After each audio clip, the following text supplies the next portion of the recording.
Hello, my friend. The world of magic, filled with legends and ancient tales, is opening its gates once again. Tonight, in the Gryffindor dormitory by the crackling fireplace, I will share another story with my friends. Join us, for the magic is about to come alive. The castle of Hogwarts stood in quiet dignity beneath a sky brushed with silver clouds. Evening had settled gently over the grounds, and the last of the students' voices faded into the corridors like distant echoes of laughter. Candles flickered awake along the walls, their light steady and warm, as though the castle itself were breathing in calm. At the center of it all, in the headmistress's office, sat Minerva McGonagall. She did not often allow herself to rest, but tonight she had paused, hands folded neatly atop a stack of parchment. The portraits behind her murmured softly among themselves, though none dared interrupt her thoughts. Peace, though welcome, had never quite sat easily upon her shoulders. Years had taught her that calm often carried the faintest hint of warning, and tonight, that warning had arrived. It had begun with something small, so small that most would have dismissed it. A tremor, no more than a shiver, in the stone beneath her feet. Hogwarts was old, older than most wizards cared to remember, and it was not unusual for the castle to creak or shift. But this had been different.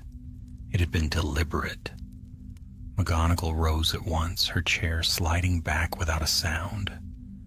She crossed the room swiftly, her sharp eyes scanning the walls as if they might betray a hidden truth. The portraits fell silent as she passed. "Headmistress?" one of them ventured, but she did not answer. Instead, she reached for her wand. Revelio. The spell whispered outward, brushing against the very fabric of the office. For a moment, nothing happened. Then faintly, so faintly, it might have been imagined, lines of pale blue light flickered across the floor. McGonagall's lips pressed into a thin line. This was no ordinary magic. She had seen wards before, powerful ones, ancient ones, but this was something deeper, something woven into the bones of the castle. The blue lines shimmered again, then vanished entirely, as though they had never been there at all. McGonagall lowered her wand slowly. "A structural enchantment," she murmured, "hidden and failing." The realization settled over her like a cold wind. Hogwarts had stood through centuries of war, darkness, and ruin, even during the rise and fall of Lord Voldemort. Its defenses had held. But if something beneath the castle, something foundational, was beginning to unravel, she did not finish the thought. Instead, she turned sharply toward the door. Moments later, she was striding through the corridors, her tartan robes sweeping behind her like a banner. The castle responded to her presence, as it always did, stairs shifting, torches brightening. But tonight there was an unease in its movements, a hesitation, as though Hogwarts itself were troubled. She reached the entrance to the great hall and paused. Inside, the last of the students were finishing their meals. The usual hum of conversation filled the air, bright and carefree.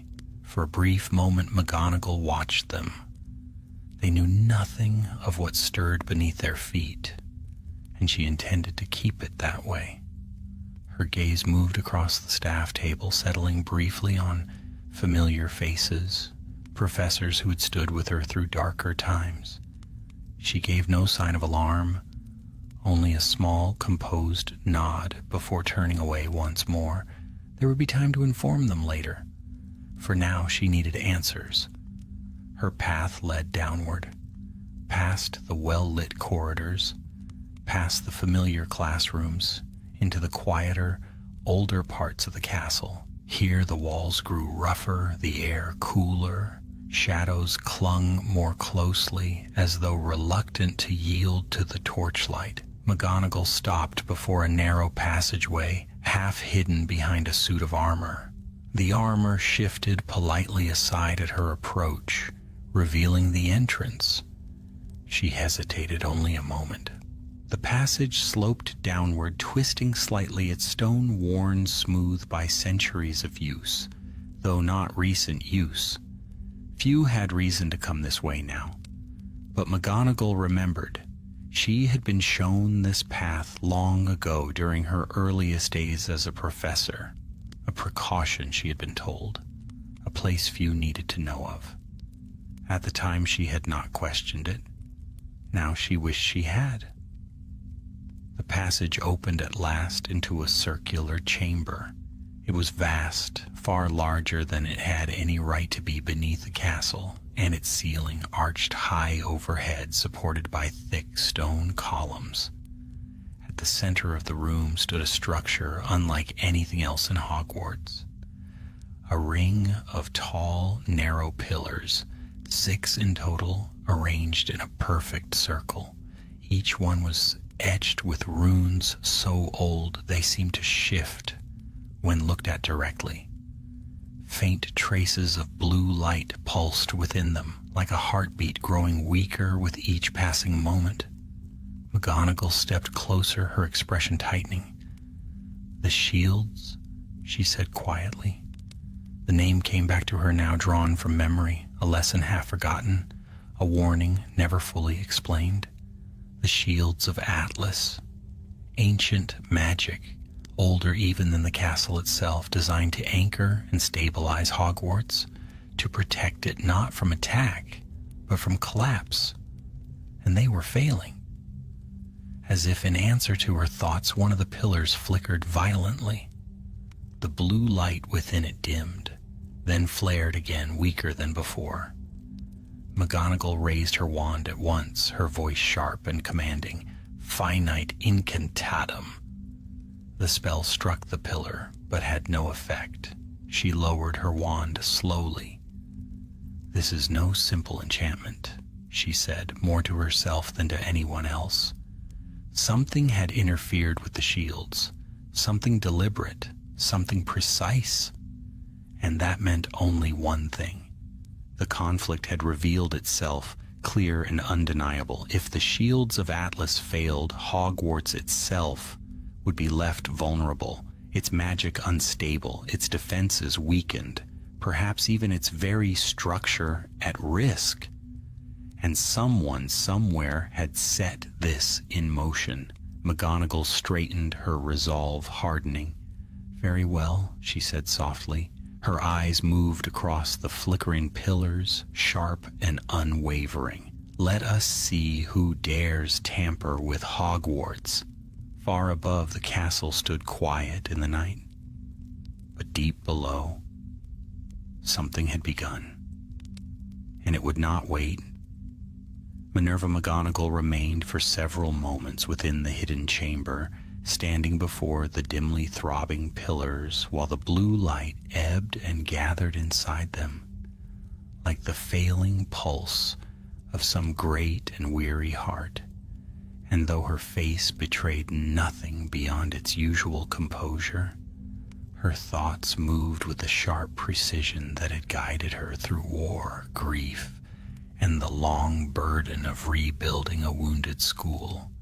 The chamber was colder than the passages above, and the air carried that strange stillness which belongs only to places sealed away from ordinary life, where magic has slept for so long that it no longer feels like a spell at all, but rather like part of the stone, part of the silence, part of the memory of the earth itself. She moved slowly around the ring of pillars, studying each carved surface in turn. And as she did so, she saw what had escaped her at first glance.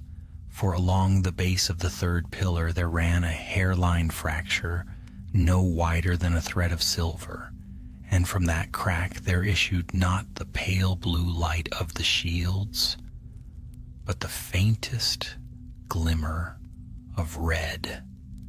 It vanished almost at once, yet it had been enough. Someone had not merely disturbed the ancient structure. Someone had introduced McGonagall knelt, though she did so with the quiet stiffness of a witch no longer young, and touched the edge of the fracture with 2 fingers, careful not to let her skin meet the pulsing light.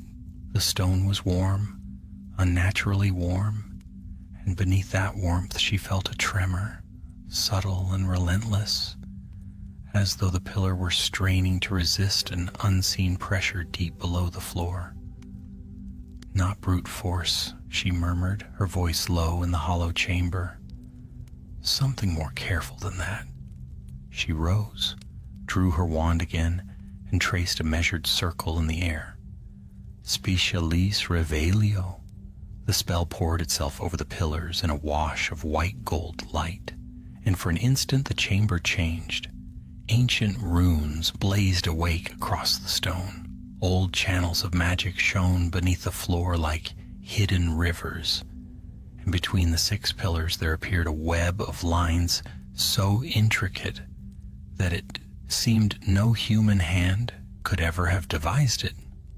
At the center of the ring, where there had seemed to be only bare flagstone, another mark now revealed itself, a symbol carved deep into the floor, a broad circle crossed by 7 straight lines with a mountain-shaped sigil in its heart. McGonagall's eyes narrowed. She knew the 4 founders' marks and many later seals besides, yet this sign belonged to none of them. It was older in style, sterner in shape, and wholly unfamiliar. Then quite suddenly, one of the pillars gave a shudder. The blue light inside it dimmed to a thread. The red glimmer flashed once more through the crack, and a hard sound split the silence, like the snap of ice over deep water. McGonagall stepped back at once, wand raised, just as a thin shard of stone broke from the pillar's base and clattered across the floor. The whole chamber answered. Dust whispered down from the ceiling. The carved lines between the pillars flared, then darkened. Somewhere in the walls, there came the low grinding murmur of ancient mechanisms. No child could be allowed near this place. No rumor of it could be permitted to spread through the school. If panic took hold in the castle while its foundations were under threat, then the danger would multiply before she had even named it. With that thought fixed firmly in mind, she turned and made her way out of the chamber, moving more quickly now through the winding passage until she returned to the better-lit corridor beyond, where the ordinary life of Hogwarts seemed almost impossibly distant from what lay hidden below. Yet even here, as she passed the cold suits of armor and the sleeping portraits in their frames, she noticed signs that the disturbance was already rising toward the surface, for one torch flared green and then settled, and a crack appeared in the plaster above a narrow archway before sealing itself again like a healing wound. By the time she reached the main staircase, she had already decided whom she would trust. Not many, she thought, and not one more than necessary. Professor Flitwick was the first to arrive, hurrying into her office with his robes in a flutter and his bright eyes sharpened by concern, while Madame Hooch came only moments later with Wind still in her cloak, having been fetched from the grounds, and behind them, to McGonagall's mild surprise, though not displeasure, came Neville Longbottom, who had been finishing late work in the greenhouses, and whose presence in any matter concerning the safety of Hogwarts was never unwelcome. She wasted no time on ceremony. "There is a concealed magical structure beneath the castle," she said, standing behind her desk, while Fox's old perch, empty now for many years, cast a long shadow in the firelight. "It is ancient, it is damaged, and I have reason to believe the damage has been caused deliberately." Flitwick's expression lost every trace of its usual brightness. "Deliberately," he repeated, and there was nothing light in his tone. Neville frowned. "Is the school in immediate danger?" "In danger, yes," said McGonagall, "though not yet immediate, provided we act quickly and with discretion, which means that not a word of this is to reach the students." Madame Hooch folded her arms. "What exactly is failing?" "The castle's deep protections," said McGonagall. "Not the outer wards alone, but the stabilizing enchantments bound into Hogwarts itself. They are called the Shields of Atlas." For a moment the room was silent, but for the fire. Flitwick drew in his breath softly, and that, more than any exclamation, told her he knew the name.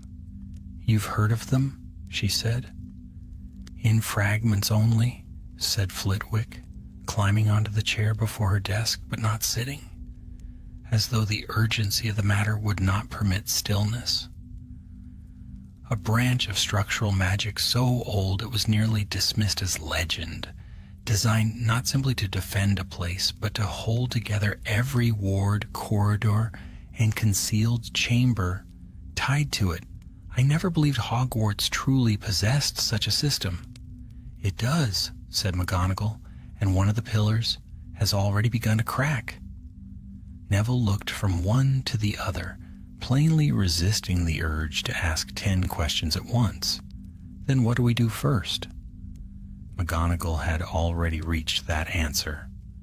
"We discover who entered a hidden chamber. Few living witches or wizards know exists," she said, her voice turning colder than the night beyond the windows. "And we discover how they learned enough to poison magic that predates the school itself, because until we know that, we shall be repairing damage with one hand while inviting fresh ruin with the other." Then, before any of them could reply, there came from somewhere deep in the castle a long, shuddering groan of moving stone. All 4 of them went still. The portraits on the walls woke and began muttering in alarm. A silver instrument on the shelf. From far below, almost too faint to hear, there rose a sound like a door opening after centuries of silence. McGonagall did not flinch, though her eyes grew very grave. "It seems," she said, taking up her wand once more, "that Hogwarts has just revealed another secret." The sound that had risen through the depths of Hogwarts did not end at once, but rolled on beneath the floors and through the walls, like the complaint of some giant thing turning in its sleep. And as it passed, the windows of the headmistress's office gave a faint rattle.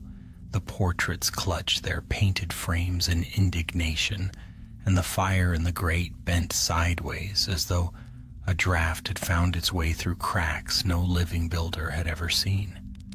McGonagall was already moving before the echo had died.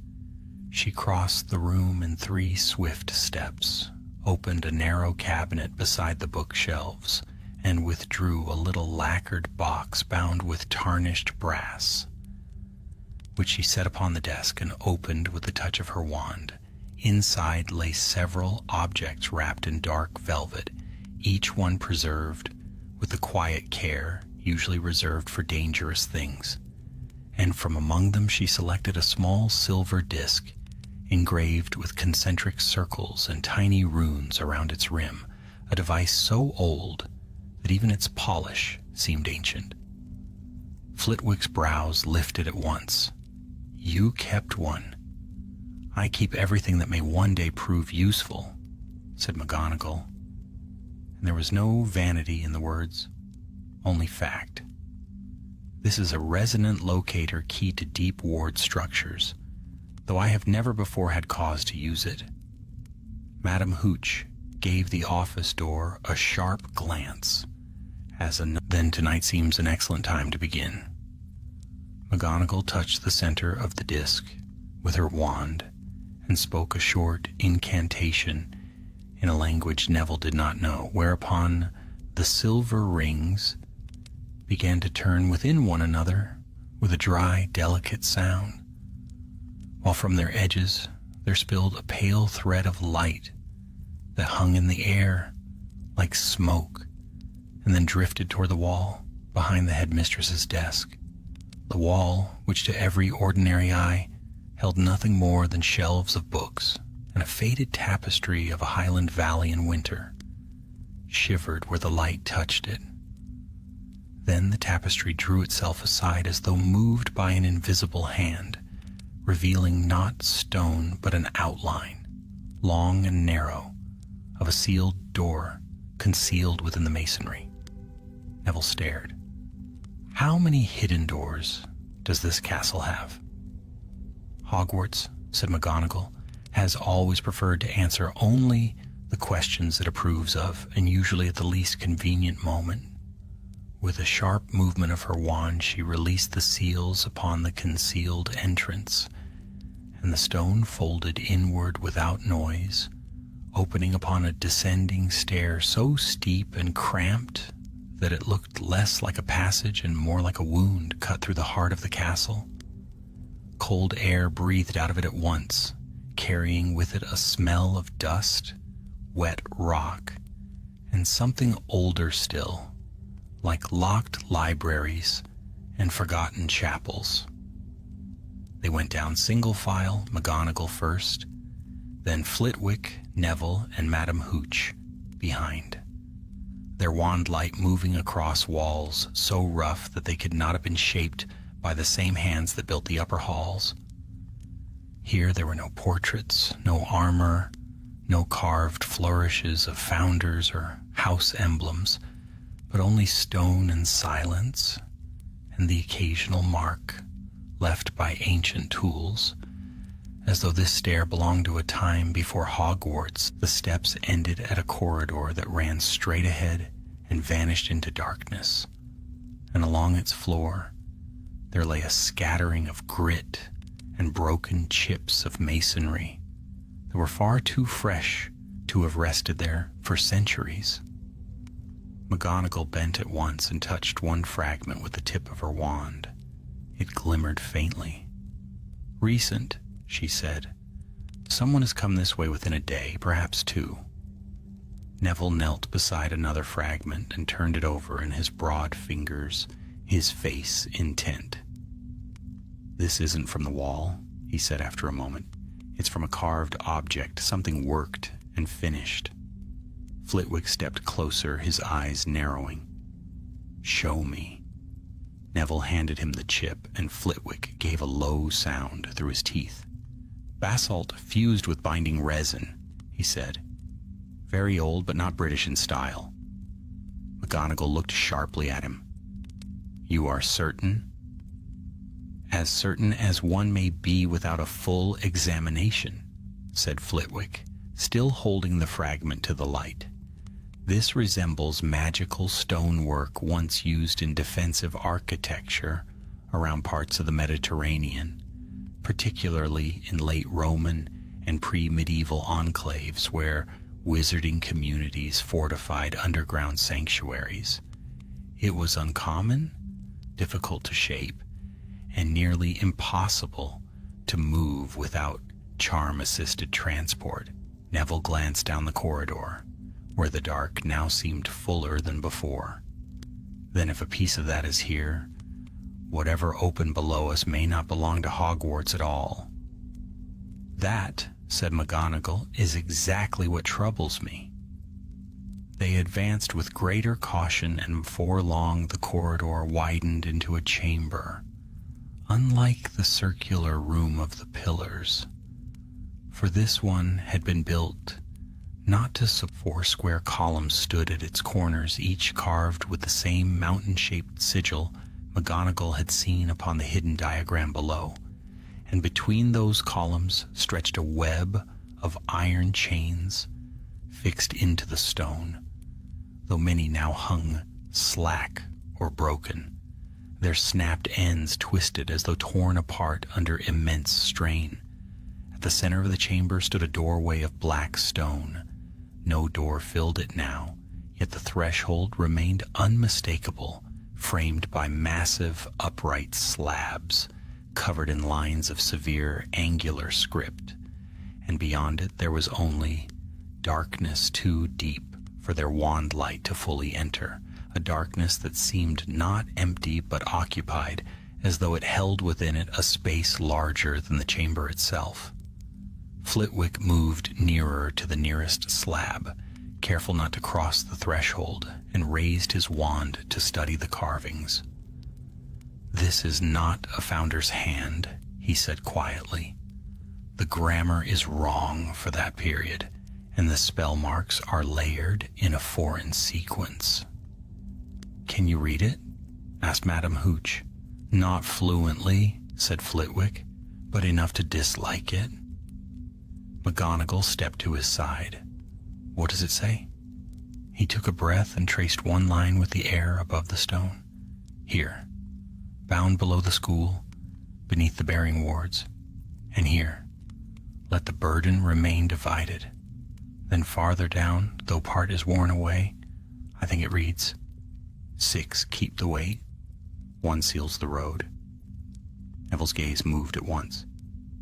6, he said, like the 6 pillars. "Yes," said McGonagall, and in that moment the shape of the matter grew clearer in her mind, with a force she would have preferred to resist. They were locks. At once the room seemed colder, and the earlier mystery took on a more dangerous form, for if the ancient pillars beneath Hogwarts were not merely reinforcing the castle but holding shut whatever lay beyond this black threshold, then the conflict before them was greater than structural collapse and far more immediate, because someone had not simply endangered Hogwarts in ignorance or malice alone, but had begun to unfasten a prison built into its foundations. Madame Hooch's hand tightened around her wand. What in Merlin's name did they bury down here? No one answered at once, because before any of them could speak, a sound came from beyond the doorway. It was soft at first, no more than the scrape of something moving across stone at a great distance, yet it was followed by another sound and then another, until the darkness beyond the threshold seemed to stir with many faint motions, none of them hurried, none of them loud, and all of them unmistakably real. Neville took half a step back without meaning to, while Flitwick's wand arm lifted higher. McGonagall did not retreat. Her face had gone still in that particular way it did when fear had no permission to interfere with duty, and she watched the black opening with eyes as hard as cut glass. Then from within that depthless dark there came a voice. It was not raised, and yet it carried through the chamber with dreadful ease, sounding neither male nor female, neither young nor old, but warm. "At last," it said, "someone has come to hear the truth." For several long and breathless moments no one in the chamber spoke, and even the faint stirrings beyond the black threshold seemed to quiet, as though listening in return, while the air itself grew tense and heavy, pressing upon the senses with a weight that had nothing to do with stone or depth, but rather with the unmistakable presence of something aware, something patient, and something that had not expected to remain alone forever. Minerva McGonagall stood unmoving at the edge of the doorway, her wand raised not in reckless challenge but in measured readiness, and though her mind moved swiftly through every spell and countermeasure she knew, she did not cast a single one, for she understood at once that magic thrown blindly into such a place might do more harm than good, and that the voice which had spoken did not belong to a simple intruder, nor even to a trapped creature in the ordinary sense, but to something bound by design and purpose. "You will speak plainly," she said at last, her tone firm and unwavering, carrying authority not only of position, but of long-earned command. "And you will do so without deceit, for whatever lies beyond this threshold has already been tampered with, and I have neither patience nor tolerance for riddles tonight." The silence that followed was not empty, but filled with the faint, shifting sounds of the unseen, and then the voice came again, closer now, though still hidden within the darkness. "You stand above what was never meant to be known," it said, and there was no mockery in it, only a grave certainty. "You guard a castle whose strength you do not fully understand, headmistress, yet even you have not been told why its deepest roots were laid in such careful secrecy." Flitwick drew a careful breath behind her, but said nothing, while Neville's grip tightened upon his wand, and Madame Hooch shifted her stance slightly, ready for sudden movement. McGonagall did not yield an inch. "Then you will explain it," she said, "because whatever you are bound within a structure that is failing, and if that failure continues, you will not remain contained, and neither will whatever else this place holds." At that, the darkness stirred more noticeably, and a shape began to form within it, not fully emerging, but suggesting a presence that could not yet or would not yet cross the threshold. It was tall, though its edges were indistinct, and where a face might have been there was only a shifting depth, like shadow, layered upon shadow. "I am not what is held," the voice replied, and now there was the faintest trace of something like weariness in it. "I am what remains to keep it so." The words settled heavily among them. McGonagall's eyes sharpened. "A guardian," she said. "A remnant," the voice corrected. "A fragment of the will that once sealed this place, bound into the threshold so that it might never stand unobserved. I endure only while the binding endures." Flitwick could not restrain himself then. "Then the 6 pillars below are the anchors," said the voice. "The weight of this prison is divided among them, as the inscription declares. While they stand in balance, the gate remains closed, and the burden remains contained." Neville stepped forward despite himself, his voice low but urgent. "And if they fail?" For a moment the voice did not answer, and in that silence the distant sounds beyond the threshold grew clearer, no longer mere movement, but a slow, deliberate shifting, as though something vast. "Then the weight will seek release," the voice said at last, "and what was bound will no longer be bound." Madame Hooch's jaw tightened. "You could have begun with that?" McGonagall lifted a hand slightly, forestalling further speech, and fixed her attention upon the shadowed figure. "Who built this?" she asked. "This is not the work of the 4 founders alone." "No," said the voice. "It is older in part, though shaped and reinforced when the castle was raised. There was knowledge then that has since been lost, and alliances that would not be made again. The founders did not create the prison, but they chose to build above it, and in doing so they bound their school's fate to its endurance." Flitwick's face had grown grave in a way few students had ever seen. "Then this was known to them and yet not recorded?" "It was recorded," said the voice, but not where minds might stumble upon it lightly. Knowledge such as this is not meant to be widely held. McGonagall considered this only briefly before moving on. Someone has interfered with the pillars, she said. A fracture has formed and foreign magic has been introduced into the structure. That was not done by accident, nor by ignorance. No, said the voice, and now there was a darker note beneath its calm. It was done by one who has learned enough to be dangerous, but not enough to understand the cost. Neville frowned. You know who it is? I know what has touched the binding, the voice replied. And it is not the hand of an enemy to Hogwarts, though it may yet become one. That struck them all at once. Not an enemy? Said Madame Hooch sharply. Then who? A seeker, said the voice, cutting across her words with quiet certainty. One who believes the truth beneath the school has been hidden unjustly, and that what lies here should be brought into the light. McGonagall's expression hardened, though a flicker of something like recognition. A student? Neville asked, his voice edged with disbelief. The shadow did not answer directly, yet its silence spoke clearly enough. Flitwick let out a slow breath. Then we are not dealing with sabotage alone, he said. We are dealing with intent guided by incomplete knowledge, which is often far more destructive.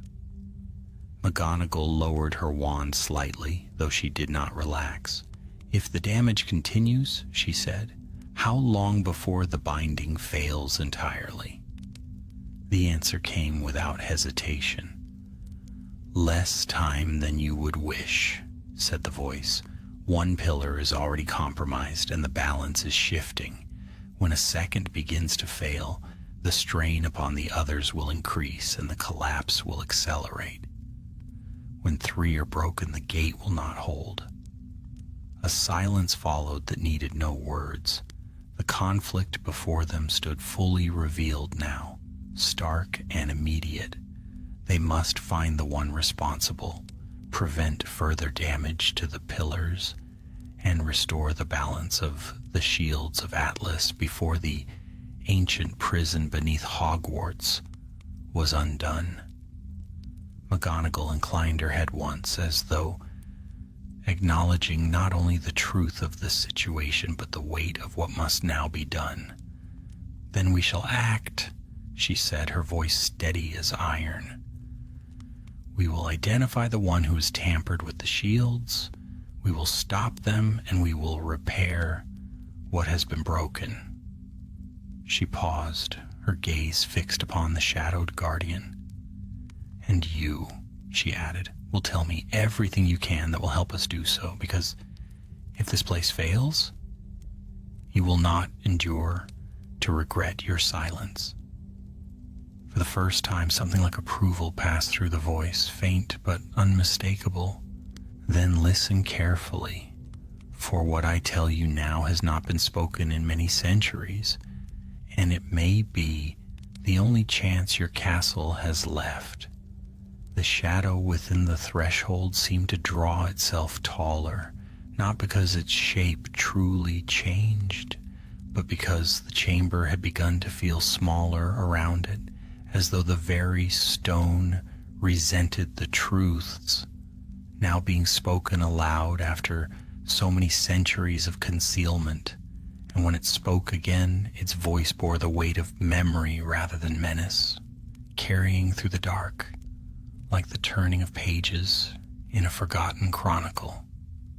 Before Hogwarts was raised upon these heights, it said, this ground was already marked by power, for beneath the rock there lay a breach in the old foundations of magic, a place where force gathered and twisted, not in the manner of a spell cast by wand or word, but as storms gather over the sea, vast, directionless, and perilous to all who dwell too near. In ages when wizarding settlements were smaller and the world less orderly than you now know it, such breaches were feared above all else because they did not merely unleash destruction but bent enchantment itself, so that wards failed, creatures changed, and reason could be made useless. Flitwick listened with rapt concentration, every line of his face intent, while Neville stared into the darkness as though by effort alone he might glimpse the thing described. And Madame Hooch, though impatient by nature with old history when danger stood before her in the present, remained silent, because even she understood that what lay under Hogwarts was no ordinary secret. The breach could not be destroyed, the voice continued, and so those who found it sought instead to contain it. They were not one people, nor one school, nor one kingdom, but a gathering of witches and wizards from distant places, some of whose names among them were makers of ward stones, binders of earth magic, and those whose craft was to divide great burdens so that no single structure need bear them alone. They forged 6 anchors of black-blue stone, set them in balance around the breach, and built a prison of converging force to hold the pressure inward. Neville shifted his gaze toward McGonagall. The pillars below. "Yes," said the voice, "what you call the shields of Atlas are not shields in the simple sense, but balancing towers of containment. They hold the prison in geometry, and the prison in turn prevents the breach from forcing its way upward. Centuries later, when the founders sought a site whose deep magic would sustain the castle they intended to build, they discovered this older work. Many would have fled such a place, yet the founders were not cautious in small ways, and they believed that if the prison were strengthened rather than abandoned, Hogwarts might stand not in spite of it, but because of it, drawing stability from the very forces held below." McGonagall's eyes narrowed a fraction. "A dangerous bargain." "A necessary one," said the voice, "for the founders were not merely building classrooms and towers, but a fortress of learning in an age when power was often seized more violently than it is now. To abandon the site would have been to leave the breach unguarded. To claim it allowed them to reinforce the old anchors with new wards, conceal the prison beneath the life of the school, and ensure that generation after generation would maintain what they themselves might not survive to watch." Flitwick folded his hands upon the head of his wand.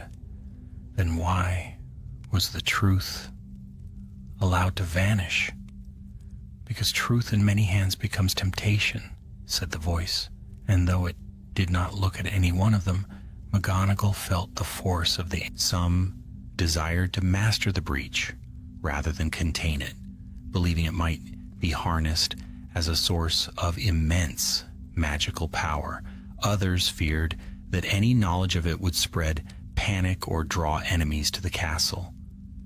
In the end, only fragments were preserved in restricted records, and even those were hidden in ways meant to be followed only by the worthy and the trusted. Madame Hooch let out a quiet breath through her nose, a method which has plainly not worked forever. "No prison lasts forever," said the voice. "They endure only as long as those above them remain vigilant." McGonagall accepted that without argument, because the rebuke, though not intended personally, was not wholly unearned. She had been entrusted with Hogwarts in its wounded years, and she had guarded it well against the threats she knew, yet there were depths beneath any inheritance that no keeper could fully master. "Tell me about the one who entered," she said. "You said this was no enemy to Hogwarts, but a seeker who believes the truth has been hidden unjustly. Why would such a person act against the pillars unless they thought something below ought to be freed? There came a pause, and the darkness behind the threshold stirred again with those faint, unsettling motions from far within. Because the seeker was not alone in seeking, the voice replied. The hidden records were found in part, but not whole. Among them were references to a buried chamber, a prison, and a false history maintained by the school. There were also fragments of a much older theory, one never proven, that the force below was not merely destructive, but conscious. Neville frowned. Conscious in what way? In the way a storm is not, said the voice. Aware, able to influence dream, instinct, and desire when the bindings weaken, able to press against minds that linger too near its workings, able above all to tell those minds what they most wish to hear. McGonagall's gaze hardened. Then the seeker may already be under its influence. Partly, said the voice. Not possessed, not wholly corrupted, but persuaded. The breach does not command as dark wizards command. It invites, it suggests, it convinces a mind that opening the way is an act of justice, revelation, or mercy. Flitwick's face grew troubled, which means the one responsible may believe themselves noble. Yes, said the voice, and such people are often the hardest to stop. A grim silence followed, broken only by the distant murmur from beyond the gate. Then McGonagall spoke with renewed precision. If the seeker found hidden records, they must have accessed a part of the castle's archives, or some concealed cache connected to the founders. Few students could do that without guidance. A student?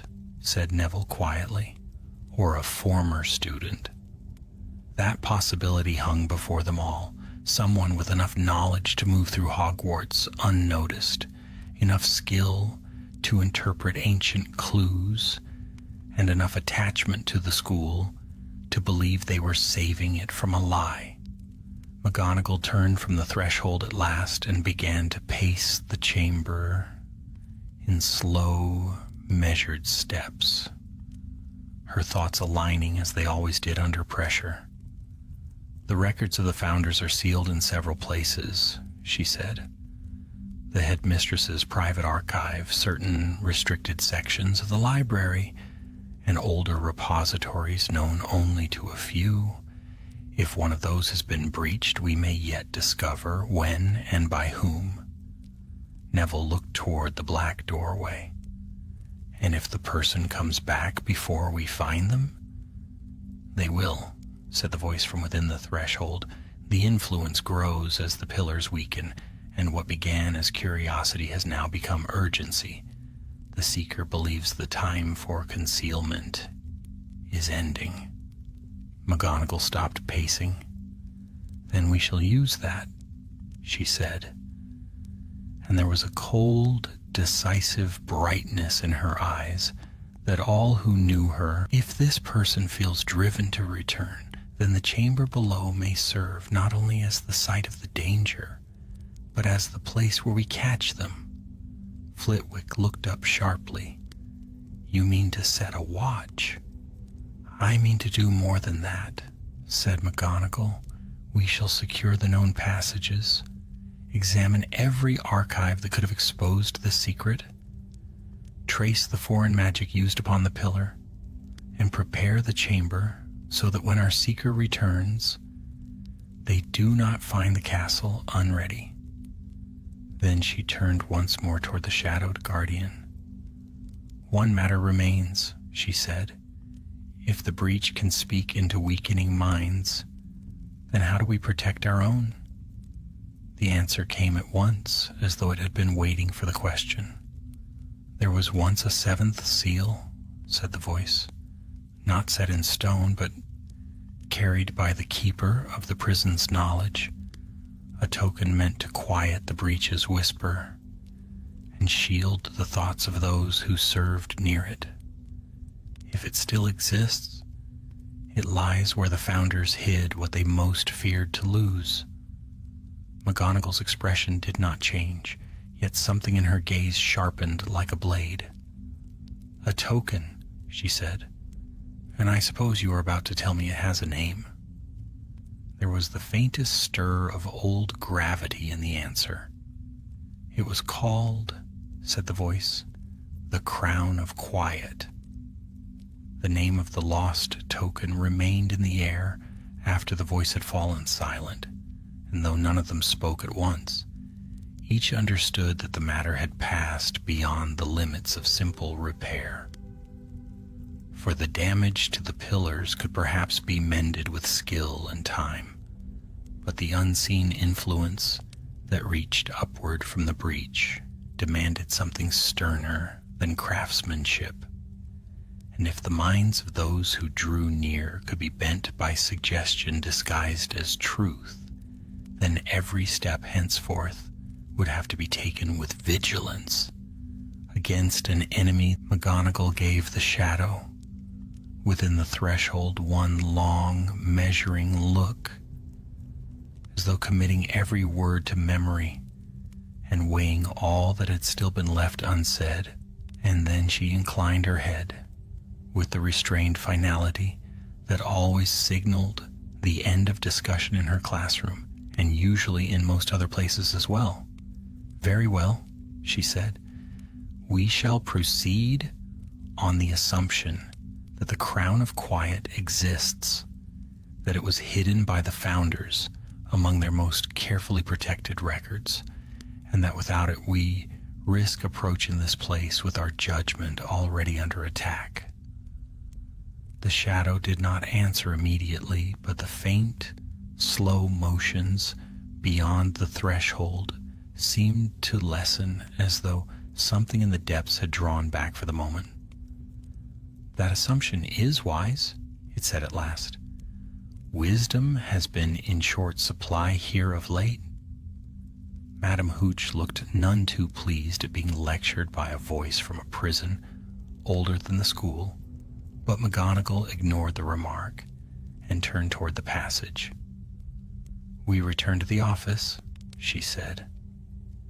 "There is no value in lingering here longer than necessary, and I intend to know before dawn which archive was breached, who had access to it, and whether the one we seek is still within the castle."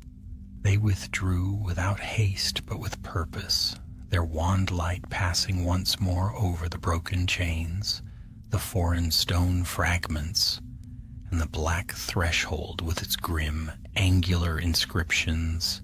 And as they climbed the steep hidden stair back toward the headmistress's office, Neville found that he could not shake the feeling that the darkness below was watching not only their retreat, but the shape of their thoughts as they went. By the time they emerged into the office, the castle above had not returned to peace.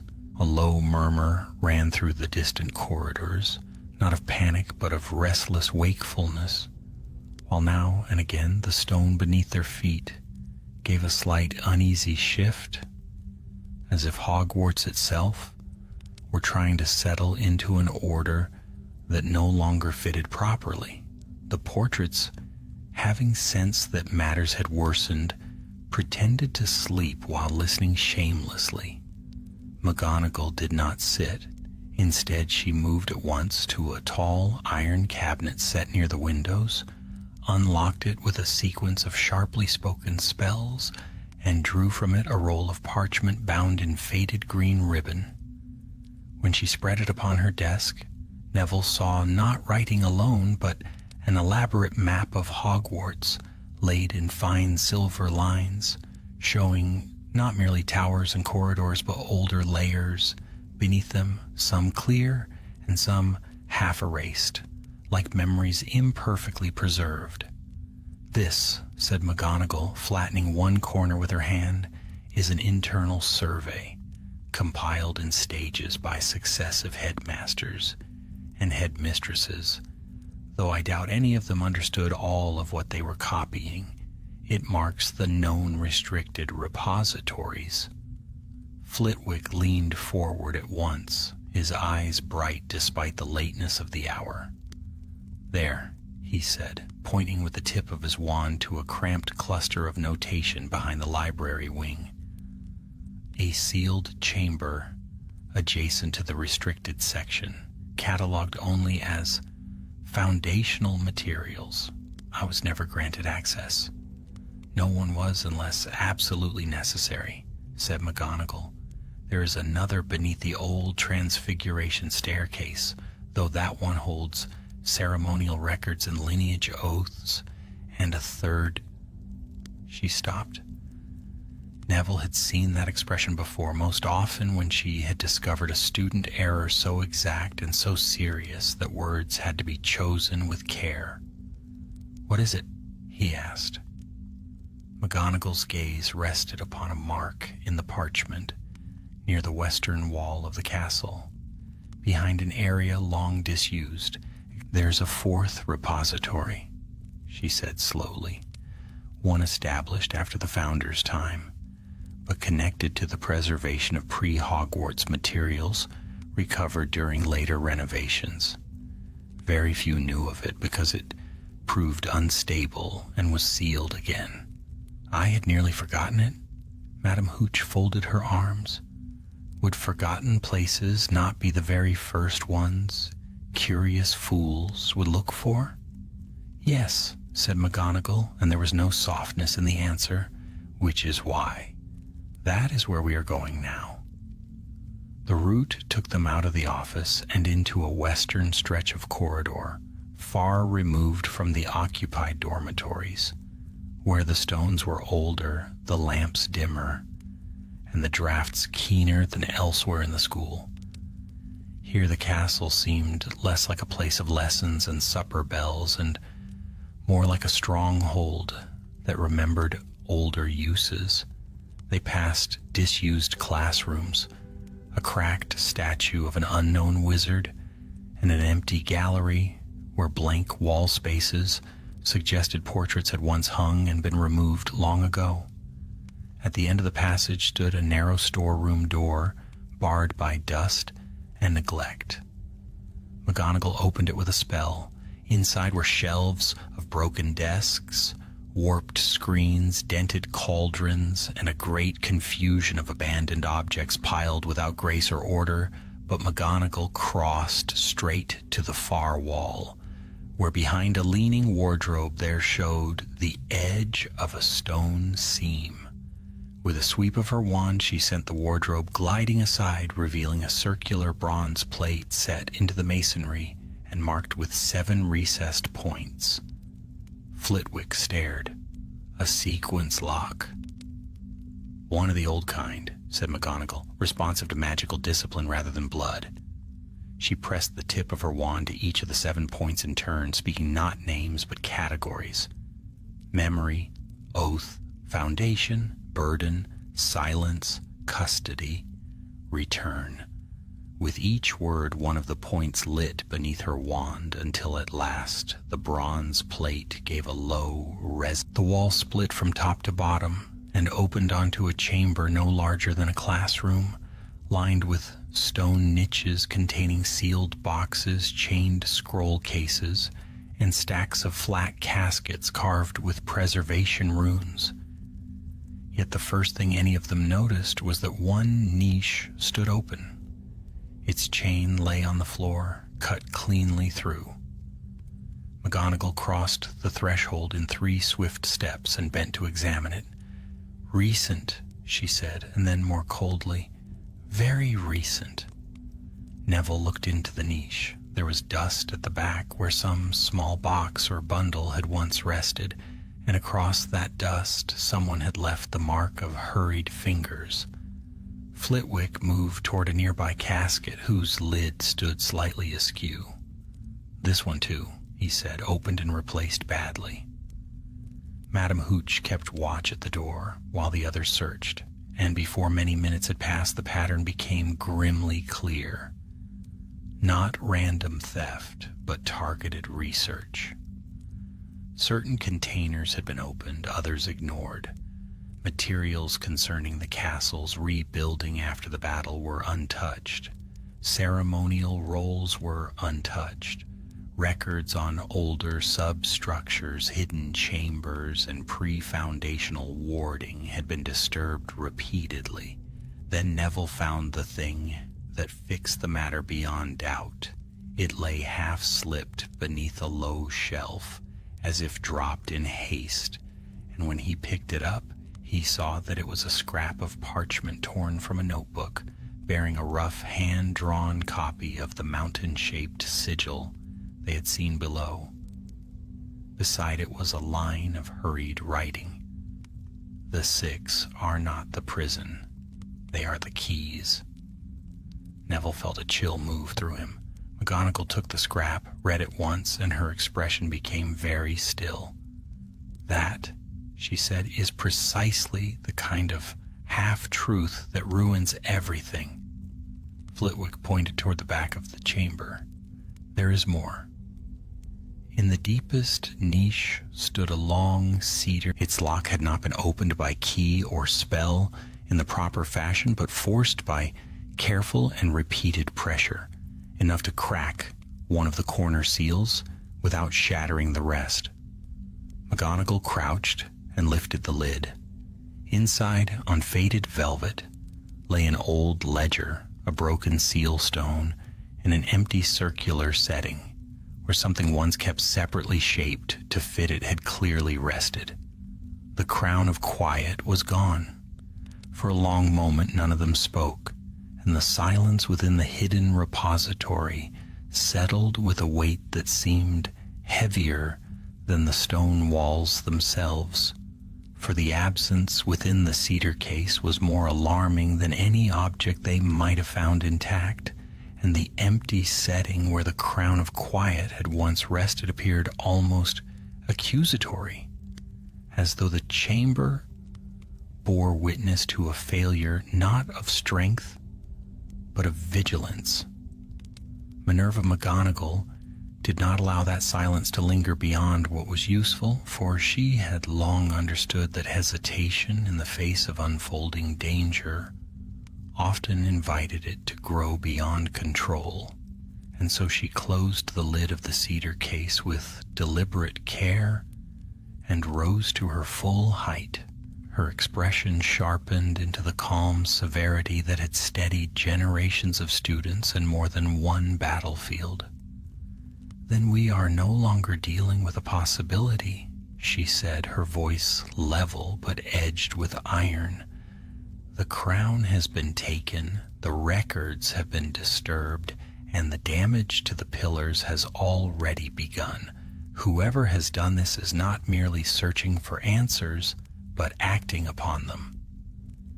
Neville looked at the scrap of parchment still in her hand, his brow drawn tight with concern. "They think they're trying to open the prison."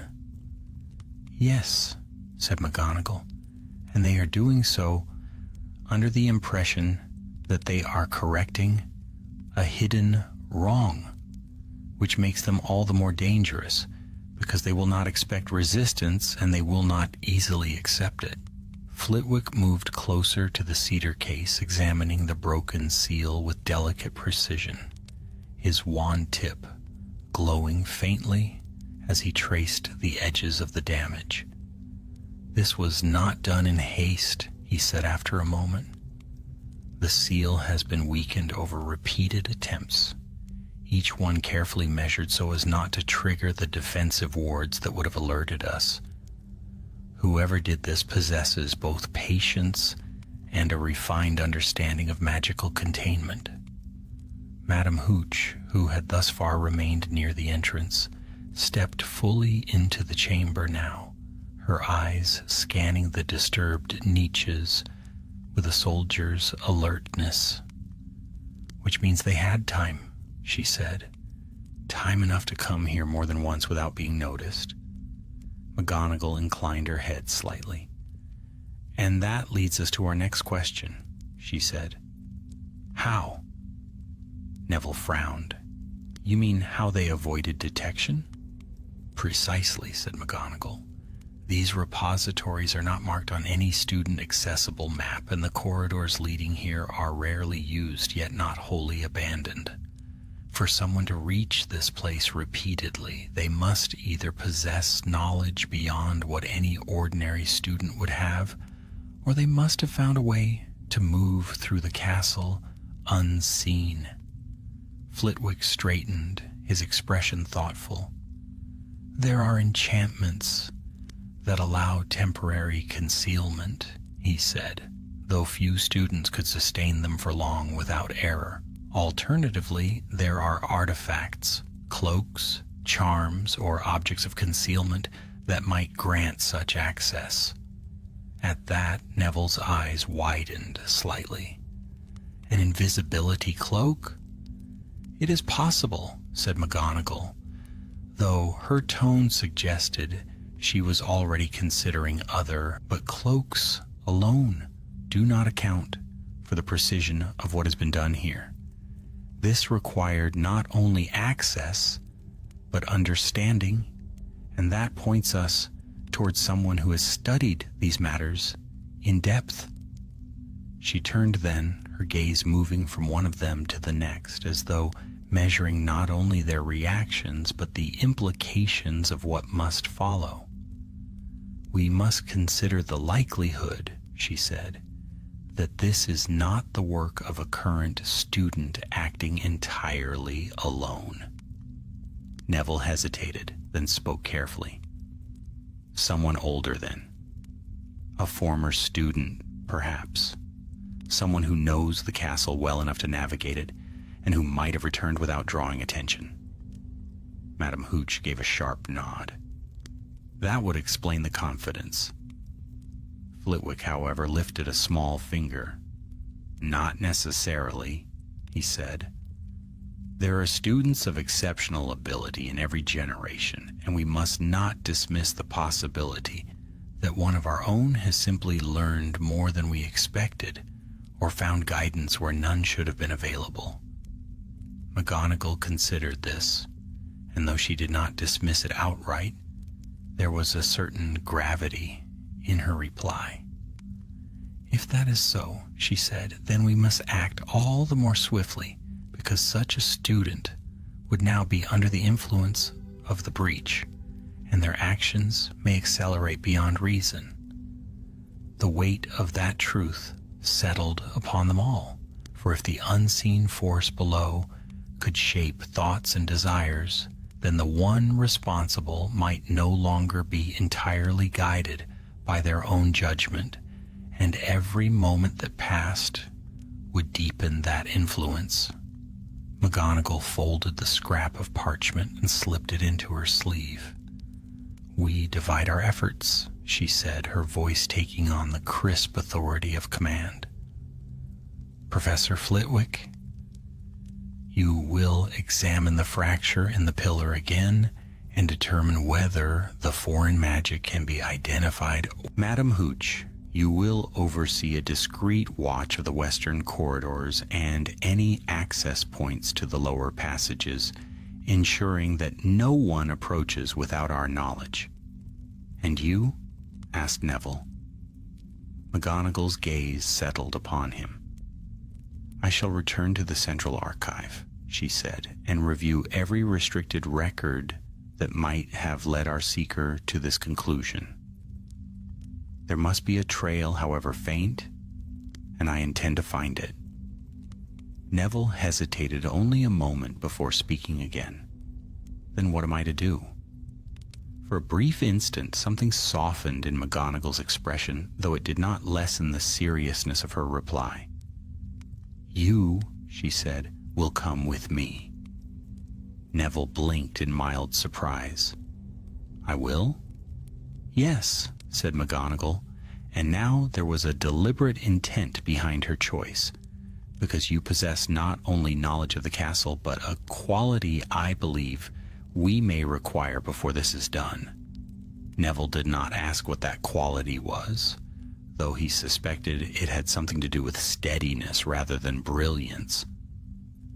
McGonagall turned toward the exit, and the others followed, leaving the disturbed repository behind them as the concealed door sealed once more with a low, final sound.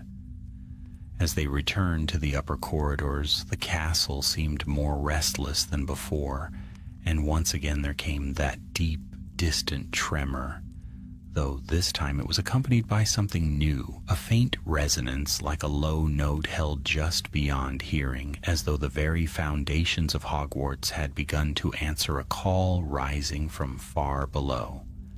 McGonagall did not pause.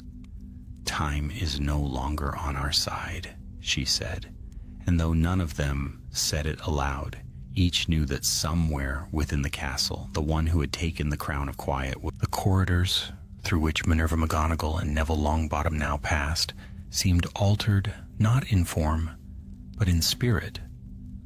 For though the walls, torches, and familiar staircases remained as they had always been, there lingered beneath their steady appearance a subtle unease, as though Hogwarts itself had become aware of a disturbance too deep for its usual quiet magic to soothe, and the castle, ancient and enduring though it was, had begun to listen inward toward the threat rising from its own foundations. They did not speak as they walked, for both understood that what lay ahead required not speculation but careful thought and swift action. And when at last they reached the entrance to the central archive, hidden as it was behind a series of protective charms woven into a stretch of seemingly ordinary stone, McGonagall paused only long enough to release the wards with a sequence of precise and deliberate incantations. The doorway revealed itself slowly, as though reluctant to be disturbed, and beyond it lay a chamber lit by a steady, silvery glow that issued not from torches or candles, but from the enchantments woven into the shelves themselves, where rows upon rows of ancient volumes, scrolls, and sealed cases rested in ordered silence, each bearing the quiet weight of knowledge preserved against time and forgetfulness. Neville stepped inside with a sense of reverence he did not attempt to conceal, for though he had seen much of Hogwarts in his years as both student and professor, there remained places such as this that carried a presence beyond ordinary understanding, where the past seemed not distant but waiting. McGonagall moved at once to a narrow table set near the center of the chamber, upon which lay a thick register bound in dark leather, its edges worn by generations. "This," she said, opening it with a firm hand, "records every authorized entry into this archive, though I suspect we shall find little comfort in its accuracy tonight." Neville leaned closer as she turned the pages, each line bearing names, dates, and the specific sections accessed, all written in a precise and disciplined script that reflected the seriousness with which such knowledge had always been guarded. For a time there was nothing out of the ordinary. Entries made by previous headmasters, by trusted professors, by occasional ministry officials granted rare access under strict supervision, all accounted for, all properly recorded. Then McGonagall's hand stilled. "There," she said quietly. Neville followed her gaze. At first glance, the entry appeared no different from the others, yet there was a faint irregularity in the ink, a slight wavering of the line that suggested it had been altered after the fact. "Read it," said McGonagall. Neville did so. "Professor Septima Vector," he said. "Access granted to foundational ward records. Date 3 weeks ago." He looked up. "That seems normal." "Yes," said McGonagall, "if it were genuine." She tapped the line with her wand, and the ink shimmered briefly before shifting, revealing what lay beneath. The name changed. Neville's breath caught slightly. It no longer read Septima Vector. Instead, it bore a different name written in a hurried but determined hand. Elias Thorne, Neville read aloud, his voice low with surprise. But he isn't a professor? No, said McGonagall, her expression darkening with recognition. He is not. Neville frowned, searching his memory. The name is familiar. He was a student, said McGonagall, Ravenclaw, exceptionally gifted in theoretical magic, particularly in structural enchantments and ancient warding systems. He left Hogwarts 2 years ago. Left? Neville repeated. You mean he graduated? McGonagall, he withdrew. That single word carried more weight than a simple explanation. Neville's brow furrowed. Why? For reasons that were never fully made clear, said McGonagall. He had grown increasingly absorbed in his studies, particularly those concerning hidden magical systems and lost branches of enchantment. There were concerns that he was pursuing knowledge without sufficient regard for its consequences. Neville glanced back at the altered entry. And now he's returned. Yes, said McGonagall, and he has done so with purpose. She closed the register with a decisive motion. He found the records, she continued, learned enough to uncover the existence of the shields of Atlas, and convinced himself that what lies beneath Hogwarts is not a danger to be contained, but a truth to be revealed. Neville's expression grew troubled. And the breach has been influencing him. Almost certainly, said McGonagall, though he would not believe it. A faint tremor passed through the floor beneath them, stronger than before, and somewhere in the distance there came the sound of stone shifting against stone, slow and deliberate. Neville looked toward the door. He's still here, isn't he? McGonagall did not answer at once, but her silence was enough. Yes, she said finally, I believe he is. She turned and moved swiftly toward a tall shelf at the far end of the chamber where several volumes lay bound in protective charms, far stronger than those surrounding the rest of the archive. These, she said, selecting one and placing it upon the table, contain what remains of the Founder's private records concerning the deeper structures of the castle. Neville watched as she opened the book, its pages revealing diagrams, notes, and fragments of older texts, all written in a careful but varied hand. For several moments, she scanned the contents in silence. Then she stopped. There, she said again. On the page before them was a diagram of the 6 pillars arranged in their familiar circle, with lines connecting them in a complex pattern that mirrored what McGonagall had seen in the chamber below. But beside the diagram, written in firm, deliberate script, was a single line. The anchors must never be broken in sequence, for the balance once lost cannot be restored by simple means. Neville felt a chill settle over him. In sequence, he said. You mean? Yes, said McGonagall, her voice tightening slightly. If Elias believes the pillars are keys, he may attempt to break them one by one in a deliberate order. And if he succeeds? Neville asked. McGonagall closed the book slowly. Then the prison will open, she said. At that moment, a far-off sound reached them, not the slow shifting of stone, but something sharper, more immediate, a crack, then another. McGonagall's head snapped upward, her eyes blazing with sudden urgency. That was not distant, she said. Neville's grip tightened on his wand. It came from below, he said. For a brief instant, they stood in silence, listening. Then, from deep within the castle, there rose a low, resonant hum, stronger now than before, carrying with it a sense of gathering force that seemed to press against the very air. McGonagall did not hesitate.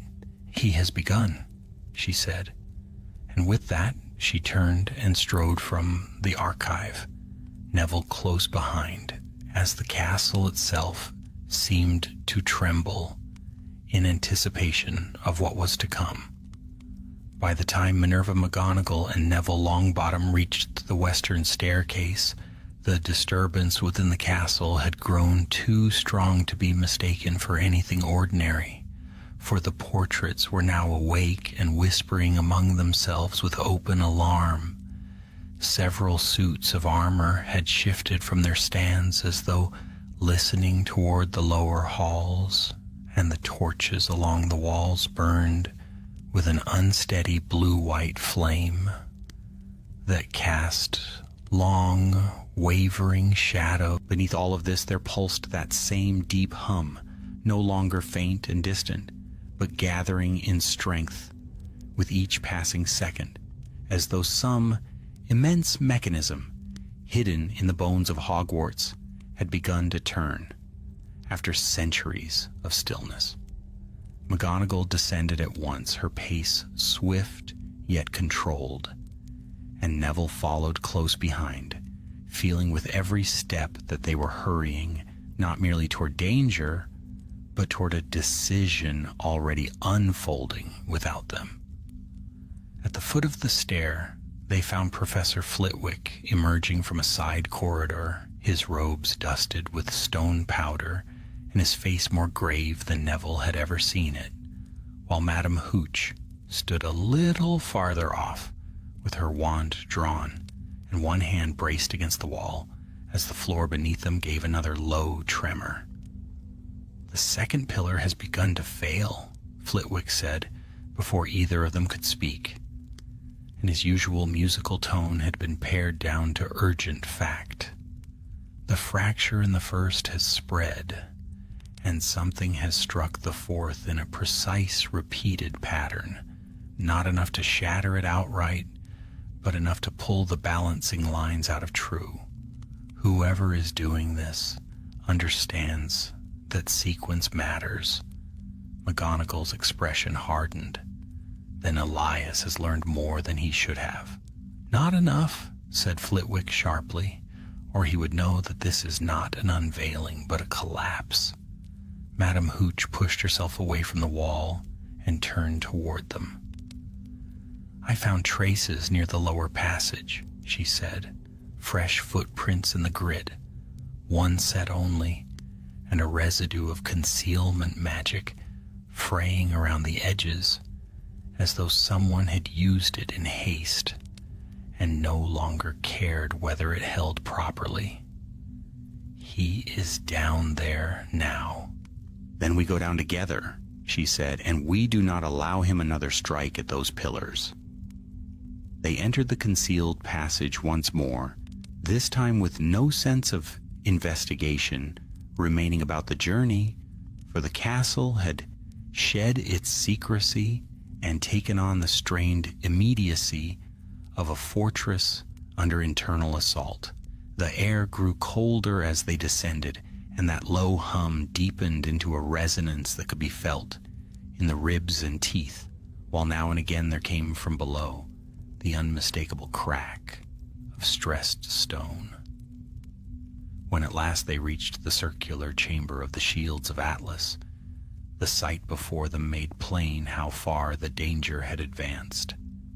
The 6 pillars still stood in their ring, but the pale blue light within them had become erratic, surging in sharp pulses, and then dimming almost to nothing before flaring again. The first pillar was split from base to halfway up its length by a glowing red seam, no wider than a finger, while the fourth now bore a branching web of smaller cracks through which red sparks flickered like embers beneath stone. Across the floor, the intricate lines of ancient magic no longer shone in calm continuity, but shuddered and broke, reconnecting only to fail again, as though the chamber could not decide whether to hold or give way. And there, standing between the first and fourth pillars, with his wand raised in a narrow circlet of dark metal, glinting in his left hand, was Elias Thorne. He looked older than Neville dimly remembered from staff recollections, though not by many years, and his face might once have seemed thoughtful, even gentle, had it not now been drawn thin by sleeplessness and sharpened by conviction. His hair, dark and untidy, hung across his brow, and his eyes held that fierce brightness which belongs to those who have labored too long in solitude with an... When he turned at the sound of their approach, surprise crossed his features only briefly, before it gave way to something like disappointed resolve. "Headmistress," he said, and his voice was steady, though the chamber trembled around him, "I had hoped you would understand before it came to this." McGonagall stepped forward into the ring of light and shadow, her wand level, her posture erect and immovable as carved granite. "You have damaged the foundations of Hogwarts," she said, "stolen a protected artifact, and placed every soul in this castle at risk.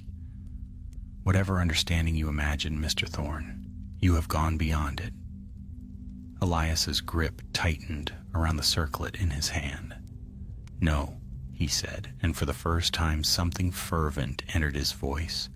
"I have gone beneath the lies. The records were hidden because the founders feared what lay below, and then every generation after them called fear wisdom. But the deeper texts speak of more than a prison. They speak of a mind, of a buried force caged because it could not be controlled, and all of you accepted that judgment without ever asking whether it was just. It was not your task to revise the judgments of the dead by breaking what you did not build," said McGonagall, and her words struck through the chamber with greater force than a shouted spell. "You have heard it," Elias replied at once, and his eyes flashed as though he had caught her in a contradiction. "You know it speaks. You know it remembers. You know there is consciousness below, and yet you would still chain it, still bury it under corridors and classrooms and call that guardianship." Neville took a cautious step to one side, trying to angle himself closer without drawing Elias's full attention. "That voice is not telling you the truth," he said. "It is using what you want to believe." Elias laughed then, but there was no mirth in the sound. "That is what frightened custodians always say. Influence, corruption, anything to avoid admitting that the hidden thing might have a claim to be heard." Flitwick moved slightly forward, his small frame dwarfed by the shaking pillars, but his presence keen and unwavering. "Mr. Thorne," he said, and there was real sorrow in his voice now, "you are clever enough to know when a theory has devoured its evidence. Look around you. The balancing lines are failing. The chamber is tearing itself apart. Whatever noble account you have fashioned, the practical result is catastrophe." For the first time, uncertainty flickered across Elias's face, but it vanished almost at once as the dark circlet in his hand gave off a faint silver pulse, the crown of quiet. McGonagall saw it clearly then, and saw something else as well. The circlet was not resting calmly in his grasp, but resisting him, its metal trembling almost imperceptibly, as though it had been taken up without consent, and was straining against the purpose imposed upon it. "Mr. Thorne," she said, her tone changing with sudden precision, "you do not understand the object you are holding." At that he looked down, almost involuntarily, and in that moment the chamber gave a violent lurch. The fourth pillar spat red light across the floor. One of the blue lines snapped with a sound like breaking ice, and from beyond the deeper passage there came a vast, dragging movement, followed by a low exhalation that did not belong to wind. Everyone in the chamber heard it, everyone, including Elias. His face blanched, not with surrender, but with the first cold touch of real fear. "What was that?" he whispered.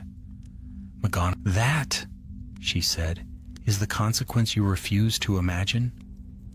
For a moment that seemed to stretch far beyond its natural span, Elias Thorne stood motionless between the fractured pillars, his gaze fixed not upon McGonagall or the others, but upon the unseen depths beyond the chamber where the sound had risen like the breath of something vast and patient. And though his hand still gripped the crown of quiet, there was now a tremor in his fingers that had not been there before, as the certainty which had driven him this far began at last to falter beneath the undeniable weight of reality. The chamber did not grant him time to recover that certainty. Another crack split the air, louder than the last, and the first pillar gave a sharp, echoing report as the glowing seam along its length widened, sending a thin shard of stone skittering across the floor. The blue light within it flickered wildly, surged once, and then dimmed to a weak and uneven glow. While the web of ancient lines connecting the pillars spasmed in response, their once perfect symmetry breaking into jagged fragments that reformed only to shatter again. Flitwick raised his wand at once, his voice cutting through the rising tension. "We are losing the balance faster than anticipated," he said, and though he spoke calmly, there was no mistaking the urgency beneath his words. "If a third pillar fails, before we stabilize the first, the entire structure will begin to cascade." Madame Hooch stepped forward, her stance firm despite the trembling floor. "Then stop him," she said sharply. "We are wasting time." But McGonagall did not move immediately, for her attention remained fixed upon Elias and upon the crown he held, and upon the fragile moment in which his resolve might yet be turned before it hardened again into something far more dangerous. "Mr. Thorne," she said, her voice carrying not anger but command tempered by reason, "look at what you have done. The pillars are failing, the chamber is destabilizing, and whatever lies below has begun to respond. This is not revelation. It is release." Elias swallowed, though his grip on the circlet tightened, as if it alone anchored him. "You said it yourself," he replied, though his voice now bore the strain of doubt. "It speaks. It remembers. It is not mindless. Why should it remain buried if it can be understood? Because understanding is not the same as control," McGonagall answered at once, her tone sharpening. "And because what you have awakened is not a voice seeking dialogue, but a force that shapes thought to serve its own escape. You believe you chose this path freely, but every step you have taken has been guided." Neville took another careful step forward, his eyes never leaving Elias. "You didn't start by wanting to break anything," he said, his voice steady and earnest. "You wanted answers, you wanted to know the truth, but somewhere along the way that changed, didn't it? It stopped being about understanding and started being about proving everyone else wrong." Elias's jaw tightened, and for a heartbeat it seemed he might reject the words outright, yet something in Neville's tone, simple and unadorned, struck closer than argument. "I saw what they hid," he said, though now the fervor in his voice wavered. "The fragments, the omissions, the deliberate gaps in the records. They chose to bury it rather than face it."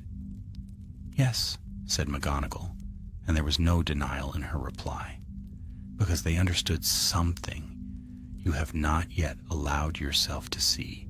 Not every truth is meant to be uncovered without preparation, and not every buried thing is waiting to be freed.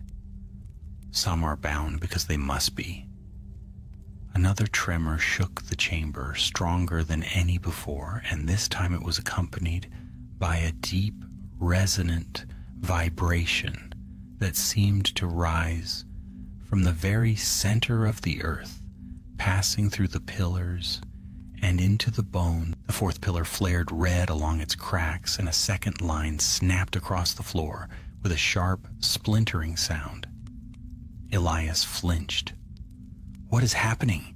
he demanded, his voice no longer certain, but edged with rising fear. Flitwick did not soften the truth. "The sequence you have begun is incomplete," he said. "You have disrupted the balance without understanding the full structure. The system is compensating, but it cannot hold indefinitely. The next failure will accelerate the rest." "And then?" Elias asked, though he already seemed to dread the answer. "Then the gate below will open," said McGonagall, her voice unwavering, "and whatever lies beyond it will no longer be contained."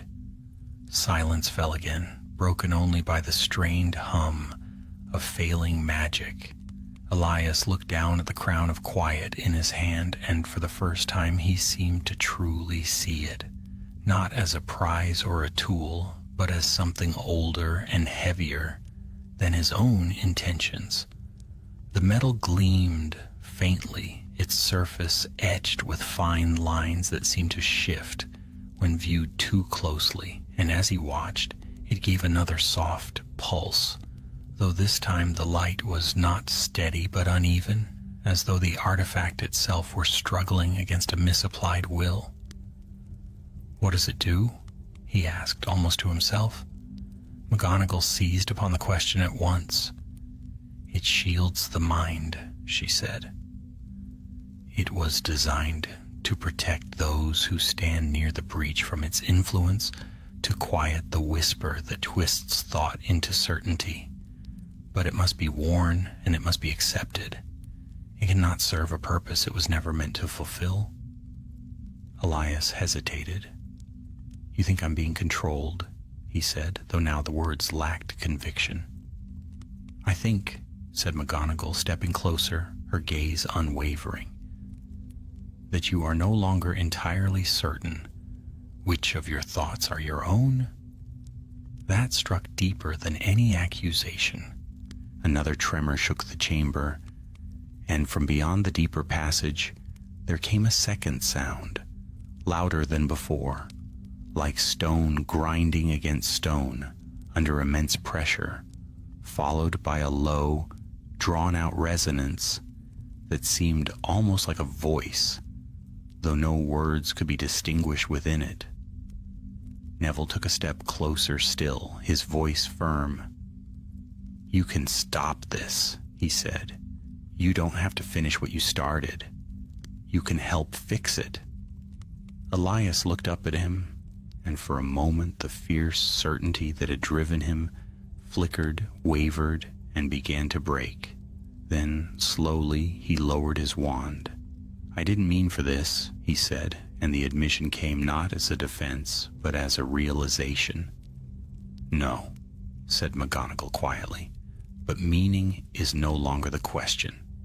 Action is." Elias looked once more at the crown, then at the failing pillars, and finally at the dark passage beyond, where the unseen presence seemed to wait with patient inevitability. "What do I do?" he asked. McGonagall did not hesitate. "You give me the crown," she said, "and then you help us restore what you have broken." For a heartbeat, Elias did not move. Then, with a slow and deliberate motion, he stepped forward and placed the crown of quiet into her outstretched hand. At once, the circlet's faint, uneven glow steadied, and in that moment, though the chamber still trembled and the pillars still strained, something essential shifted, not in the stone, but in the instant the crown of quiet passed from Elias Thorne's hand into that of Minerva McGonagall, the chamber seemed to alter in ways that were subtle at first and then unmistakable, for the low hum trembling through the floor did not cease, nor did the fractured pillars heal. Yet a certain pressure that had weighed upon the mind like the nearness of a storm pressing against thought itself drew back by a degree that all who stood there could feel. And McGonagall, who had endured many forms of magic in her long life without ever surrendering to them, nonetheless understood at once that the old artifact had been fashioned for precisely this hour when judgment must stand unclouded in the presence of a will that sought to blur it. She lifted the circlet with both hands, and after one brief glance at the engraved lines running across its dark silver surface like the courses of hidden rivers, set it upon her head. At once, the metal settled against her temples with a chill that was not unpleasant, though it carried with it a sensation like listening to a room from which some distant and irritating murmuring had suddenly been shut out, and with that silence came clarity so clean and sharp that the ancient geometry of the chamber seemed almost to reveal itself to her in layers, as though the balance of the pillars, the strain of their bonds, and the uneven tug of the force below were no longer scattered impressions, but parts of a single design. "The first and fourth are carrying too much of the burden," she said immediately, her voice cutting through the shaking air with renewed force. "The pressure is no longer dividing evenly, because the second and sixth have begun to compensate out of sequence, which means the structure is trying to close one wound by tearing another wider." Flitwick stared at her for the briefest instant in astonishment, and then his own mind quick. "Yes," he said, stepping swiftly toward the outer ring of runes while his wand traced glowing lines above the floor. "If we can reinforce the transfer points rather than the cracks themselves, the strain may redistribute long enough for us to restore the primary balance." Madam Hooch cast him a sharp look. In plain language," said McGonagall, already moving toward the first pillar, "we do not mend the broken stone first. We stop the remaining pillars from being dragged down with it." Neville had gone pale from the chamber's relentless trembling, but his eyes were steady. "Tell me where." McGonagall pointed with her wand toward 3 places on the floor, where the luminous lines intersected beneath the pillars in a triangular pattern that was almost invisible now beneath the red flashes of failing magic. There, and there. Those are the bearing joins. The old structure is transferring force through them, and if they collapse, the rest will follow." Neville nodded once and moved at once, kneeling by the nearest bearing join while Flitwick took the second. Madam Hooch, though less practiced in ancient ward work than either of them, placed herself at the third without hesitation, her face set with the fierce steadiness of one who did not need to understand every line of a mechanism in order to defend it. "What do we cast?" she asked. "Not force," said McGonagall, and the crown upon her brow gave off a dim, silvery glimmer as she spoke. "Support. Anchor charms only. We are not pushing against the breach, but bracing the frame above it. Match my count." She placed her wand against the fractured base of the first pillar, took one measured breath, and began. The incantation she spoke was older than most spells taught at Hogwarts, and harsher in its cadence, built not for swiftness or elegance, but for endurance, and as the others joined her on the second phrase, the chamber pale lines flared beneath Neville's hands. Golden sparks ran from Flitwick's wand into the floor and held there like molten wire. A hard white arc sprang from Madame Hooch's spell into the nearest carved channel and locked itself in place with a ringing sound. For a few precious moments, the violent pulsing of the chamber steadied. The red glow in the first pillar dulled. The fourth ceased spitting sparks, and from beyond the lower passage there came not another advance, but a great, resentful shudder, as though something beneath had met resistance where it expected surrender. Elias, who had stood frozen since relinquishing the crown, stared from one to the next with the expression of a man watching the consequences of his own error take visible shape before him. "I can help," he said suddenly, stepping forward. "I know the sequence I used. I know where I struck the lines out of true." McGonagall did not look at him immediately, because she was holding 3 converging channels of force together by will and discipline, and could spare no fragment of attention lightly. Yet when she answered, her voice carried neither bitterness nor indulgence. "Then you will repair what you displaced," she said. "Go to the 4th pillar, find the counterline beneath the eastern face, and reverse the break. Do not attempt brilliance. Accuracy will do." Elias swallowed and obeyed. He dropped to one knee before the pillar he had helped damage and set his wand to the stone, and though his hand shook at first, it grew steadier as he worked, for there are moments when guilt, if honestly borne, can become the beginning of usefulness. He whispered a sequence of corrective spells, pausing twice to adjust the angle of his wand, and then the red branching fractures on the pillar's lower half began slowly to retract, not vanishing, but sealing enough that the blue light beneath them no longer bled outward in violent bursts. Flitwick let out a breath. "It is holding," he said. "Not well, but better than it has any right to." "Better," said McGonagall, "is what we shall accept for the next minute."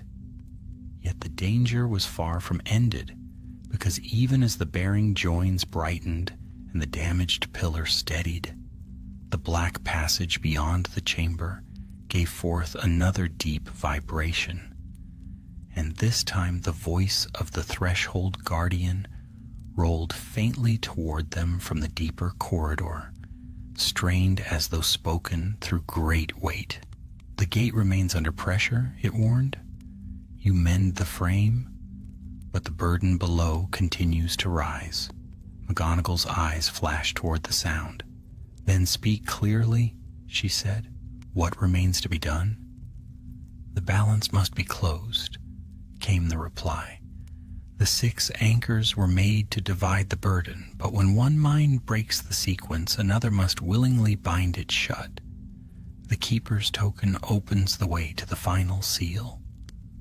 McGonagall understood before the words were fully done. "The crown," she said.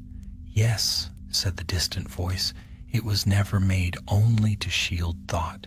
It was the 7th seal, carried by the one who chose, in times of greatest danger, to take the unsettled burden into command and force the anchors back into unity." Neville looked up from the glowing join beneath his hands, alarm plain on his face. "What does that mean in practice?" Flitwick answered before the voice could. "It means the crown must be used to complete the circuit," he said, and there was real unease in him now.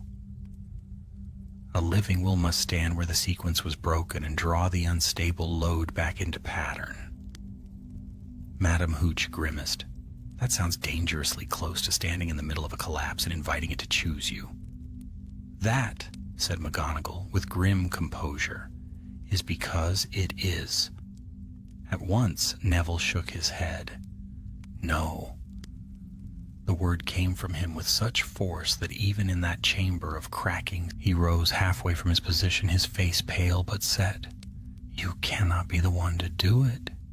If something goes wrong..." "If something goes wrong," said McGonagall, and though her tone was not unkind, it admitted no argument. "Then the headmistress of Hogwarts will be where she ought to be, which is between this castle and whatever rises against it."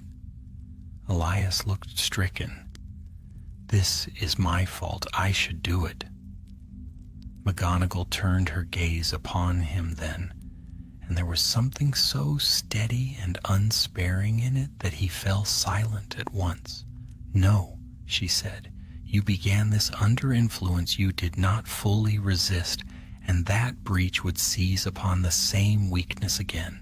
The one who completes the seal must know exactly what is being defended, and choose it without vanity, without curiosity, and without the slightest desire to be proven right." There was no answer to that. The chamber trembled again, harder than before, and one of the blue lines near the far wall burst with a shower of silver sparks.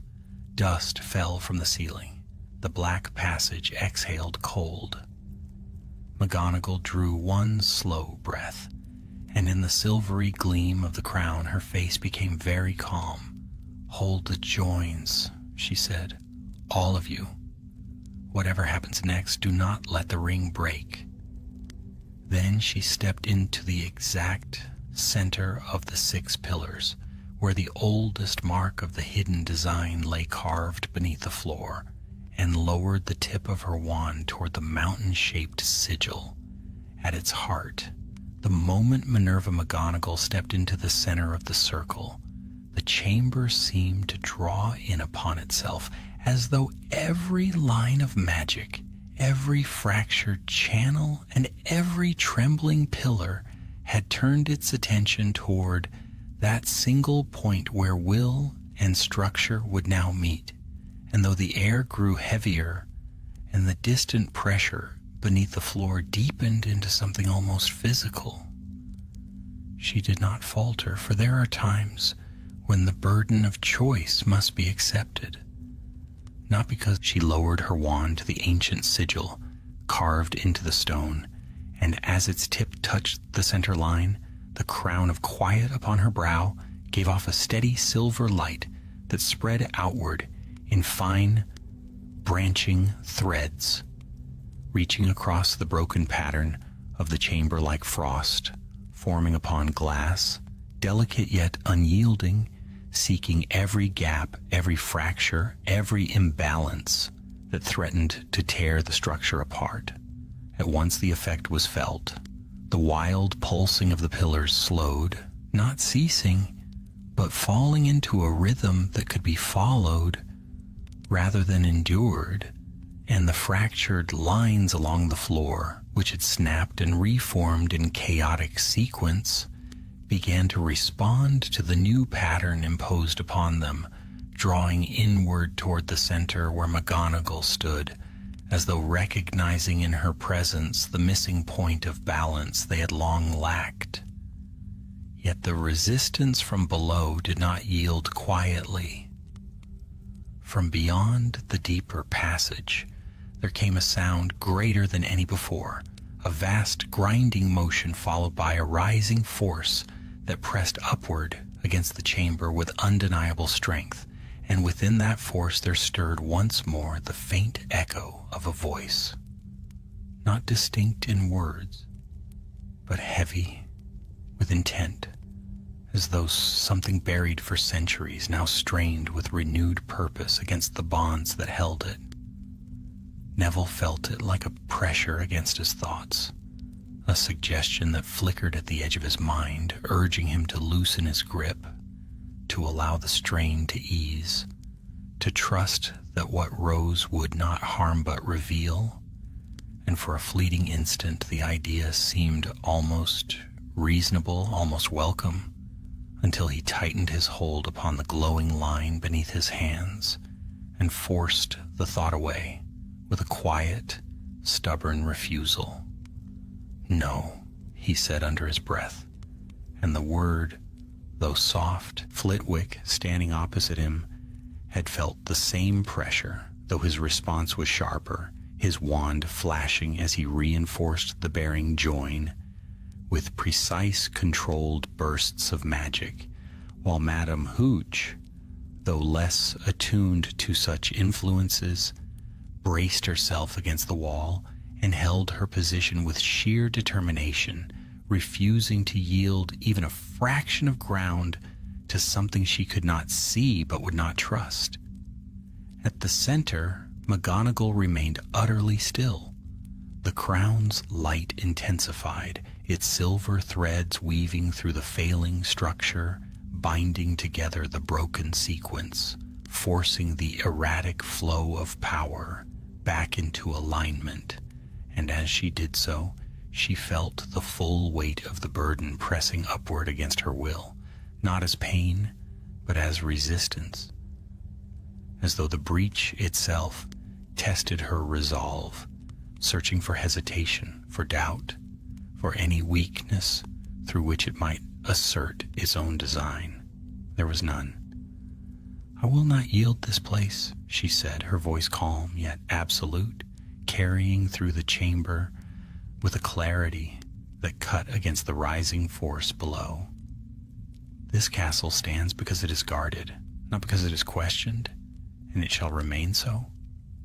The silver light surged outward at her words, striking the inner faces of the 6 pillars and flowing upward along their length, meeting the red fractures and sealing them, not by erasing them, but by containing them, restoring the balance they had disrupted. The first pillar shuddered once, then steadied. The fourth gave a final sharp crack, then fell silent. Across the floor, the broken lines rejoined in full, their glow returning to a steady, even blue that spread from the center outward until the entire circle shone once more in its original form, complete and unbroken. Then, from beyond the deeper passage, there came a final, long vibration, not of rising force, but of retreat, as though whatever lay below had met a boundary it could not cross. And with that retreat, the pressure lifted, the hum faded, and the air itself seemed to lighten, as though a great weight had been drawn back into the depths where it belonged. McGonagall remained where she stood for several seconds more, ensuring that the pattern held, that the restored balance did not falter, and only when she was certain that the structure had settled into stability did she lift her wand from the sigil and allow the silver light to fade. The crown dimmed. The chamber grew still. Slowly she stepped back from the center.